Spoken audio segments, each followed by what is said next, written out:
Hi friends, நம்ம இன்றைக்கி இந்த வீடியோவில் சூப்பரான பர்ஃபெக்டான ஒரு இஞ்சி டீ எப்படி போடுறதுன்னு தான் பார்க்க போகிறோம். ஸோ அதுக்காக நான் 2 ஏலக்காய் எடுத்து வச்சுருக்கிறேன். ஸோ அந்த ஏலக்காயை வந்து நல்லா இடிகளில் வச்சு இடித்து எடுத்துக்கோங்க. அதில் இருக்கக்கூடிய சீட்ஸ் எல்லாமே நல்லா இடிஞ்சு வரணும், அந்த அளவுக்கு நல்லா தள்ளி எடுத்துக்கோங்க.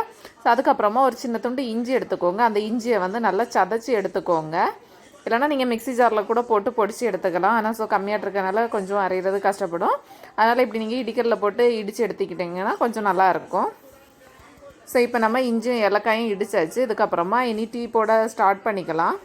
ஸோ அதுக்காக நம்ம டீ போடுற பாத்திரத்தில் 1 கப்பு தண்ணி எடுத்துக்கோங்க.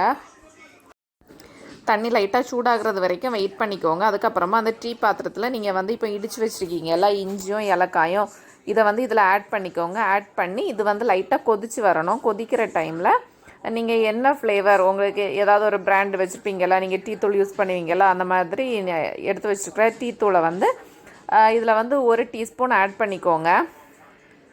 நான் வந்து 2 பேருக்கு போடுறதுனால 1 டீஸ்பூன் இதில் வந்து ஆட் பண்ணியிருக்கிறேன். நம்ம வந்து தேயிலை ஆட் பண்ணதுக்கப்புறமா இதில் வந்து சுகர் ஆட் பண்ணிக்கோங்க. நீங்கள் நாட்டு சர்க்கரை யூஸ் பண்ணிங்கன்னா உங்கள் சுகருக்கு ஏற்ப நீங்கள் வந்து எடுத்துக்கோங்க. ஸோ நான் வந்து ஒயிட் சுகர் தான் எடுத்துருக்கிறேன். ஒரு 3 ஸ்பூன் எடுத்து வச்சுருக்கிறேன். 3 ஸ்பூன் எடுத்து நல்லா இது கொதிக்கணும். கொதித்ததுக்கப்புறமா இதை வந்து மீடியம் ஃப்ளேமில் ஒரு 5 மினிட்ஸ் வச்சுக்கோங்க.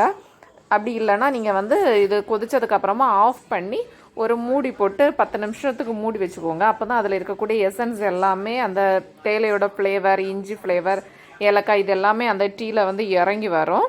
ஸோ அது வரைக்கும் வெயிட் பண்ணிக்கோங்க. அதுக்கப்புறமா நம்ம வந்து ஒரு இதில் வந்து பால் ஆட் பண்ணிக்க போகிறோம். நான் வந்து இதில் 1.5 கப்பு பால் ஆட் பண்ணியிருக்கிறேன். நான் காய்ச்சி ஆற வச்ச பால் தான் இதில் வந்து ஆட் பண்ணியிருக்கிறேன்.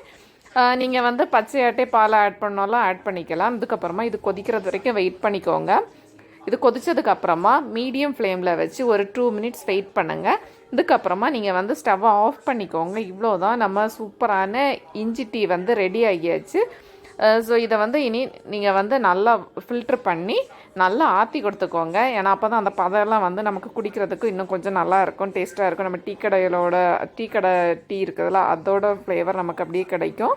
அப்படி இல்லை உங்களுக்கு அந்த பதம் வரது பிடிக்காது அப்படின்னு இருந்துச்சுன்னா நீங்கள் லைட்டாக அந்த பதம் வராமல் அப்படியே கூட நீங்கள் வந்து சர்வ் பண்ணிக்கலாம். ஸோ நீங்களும் இந்த இஞ்சி டீ ரெசிப்பியை வந்து உங்கள் வீட்டில் ட்ரை பண்ணி பாருங்கள்.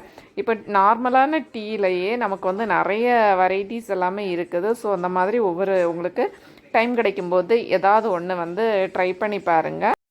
சிலரெல்லாம் சாப்பிடாம கூட இருந்துப்பாங்க. அவங்களுக்கு வந்து டீ குடித்தாமல் அந்த நாளே போகாது. அதில் ஒரு ஆள் நானும் தான். காலத்தை எழும்புனதும் 1 கப்பு டீ குடிக்காமல் நமக்கு அந்த நாளே ஒரு வேலையும் ஓடாது. இந்த மாதிரி யாரெல்லாம் டீக்கு அடிக்ட்டுன்னு சொல்லி கமெண்ட் பண்ணுங்கள். Thank you friends. என்னோட அப்டேட் உங்களுக்கு பிடிச்சா லைக் பண்ணுங்கள், ஷேர் பண்ணுங்கள். மறக்காமல் நம்ம சேனலை சப்ஸ்கிரைப் பண்ணுங்கள். உங்கள் ஃப்ரெண்ட்ஸ்க்கும் ஷேர் பண்ணுங்கள். தேங்க்யூ.